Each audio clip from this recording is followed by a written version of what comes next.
Hi friends, ఇక చూడండి ఈ ఎండకైతే రెహానా ఆమ్లెట్ వేస్తుంది. కళాయిలో నూనె పోసి పెట్టింది.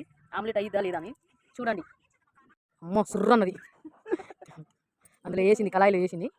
ఇక చూడండి కొద్దిసేపట్లో ఆమ్లెట్ తయారైపోతుంది. చూడండి ఎండకి. చూడండి ఇక చూసి ఆమ్లెట్ తయారైతుంది. చూడండి ఉడుకుతుంది ఎండకి. ఇక అట్లా ఉన్నది ఎండ. ఇప్పుడు ఆమ్లెట్ తిరిగేస్తాను చూడండి. వామ్మో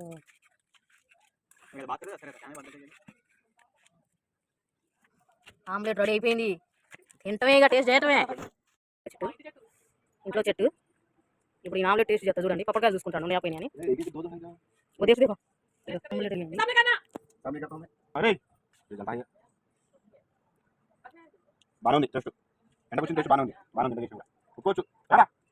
అరే ఎండ ఎండ ఆమ్లెట్ చూపురా, టేస్ట్ ఉంది.